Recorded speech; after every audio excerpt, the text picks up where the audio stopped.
Ye who stands before me as I speak, seeking the ancient wisdom of the 7 deadly sins of starting a business. As you progress through each and every sin of them, listen solemnly as I depart unto you my wisdom of the virtues, the cures to that illness, so that you may not follow the path of destruction and ruin, and so that you may protect yourself in the future from that disease. We shall begin. How do I even start running a business, I hear you ask?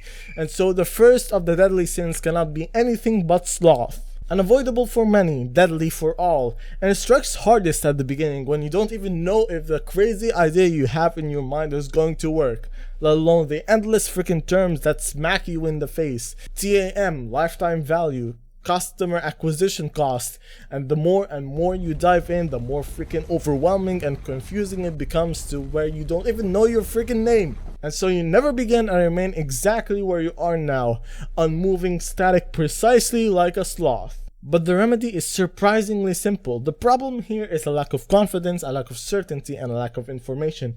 And so the only cure that exists for that is action. Action cures fear, indecision, and a lack of confidence, says Schwartz in his book, The Magic of Thinking Big. Yes, I fed you the motivational hoorah, but now how do we actually use this? Focus on one, just one. Provide your skills and services to just one person and get paid for it. It doesn't matter if it's a freaking dollar, because at that point, your measure of success is not one of doubt but one of certainty, albeit at a currently minor scale. But after you reach that point, be careful not to fall in another trap. Landed the client at last, it finally worked! But the sunshine doesn't last too long, oh buddy boy. As more and more time went on, their attitude became difficult, their demands unreasonable. They talked in a way that made you feel disrespected. How dare they treat you as such? The anger, the frustration, the wrath building up inside of you, bubbling over the edge, and you're about to send them to kingdom come with your words, but don't. If you do it once, you'll create a tendency to do it again, and that is not good for business. For the sin of wrath, you must have temperance. Communicate your boundaries and expectations, what is acceptable to you and what isn't. And if they persist to exceed those boundaries, then, well, they're gonna have to go, my friend. It's hardest at the start, but it gets easier and easier with every subsequent client. And with such an amazing achievement being already done once before, now you want to do it again and again and again. You want to take on every single client that you can find and leave none of them unserved. But oh, poor child, for you have now fallen for the sin of gluttony. Now don't get me wrong, certainly you can optimize your workflow and make it so that you get more and more projects done in less and less time, but sooner or later you're gonna reach your personal capacity, and then you'll overextend yourself, leaving you with disappointed clients and a worse reputation, and that, my friend, as before, is not good for business. As for the solution, if you're finding that much demand on your services, then share, don't consume. Bring on someone part-time at the very start to work with you. Hire an assistant to do part of the work, and then use that idea to scale and increase your revenue month over month.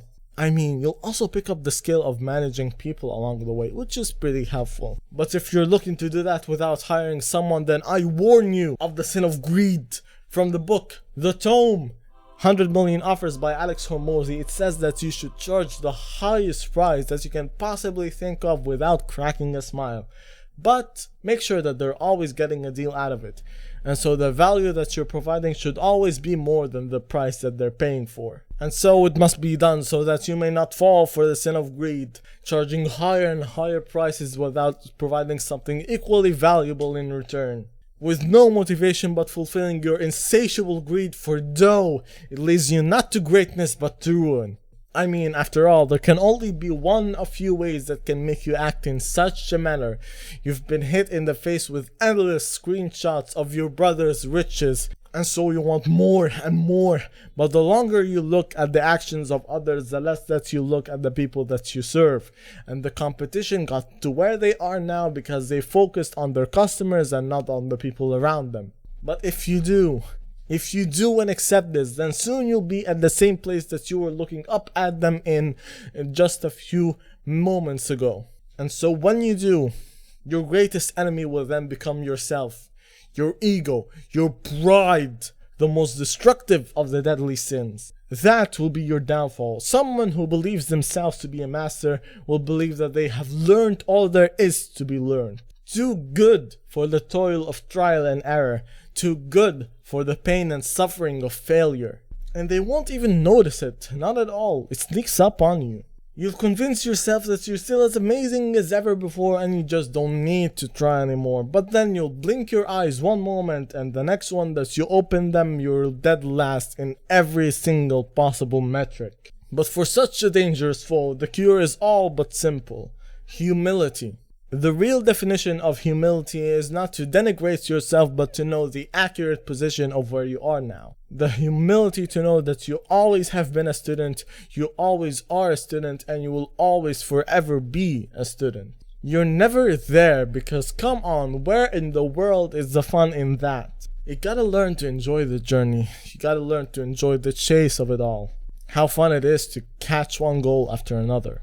How invigorating it is, but you must never lust for it will pull you away from the true path, my friend. Enjoy it, sure, but be dispassionate towards it. It's like being in the zone and focused in doing something, but then you ruined it the moment that you got too excited and psyched yourself out. See, you ruined it for yourself, but not to me, because I always enjoy being here and recording these videos. If you're looking to have your mind blown, then watch this and check out the links in the description, and after all that, bye.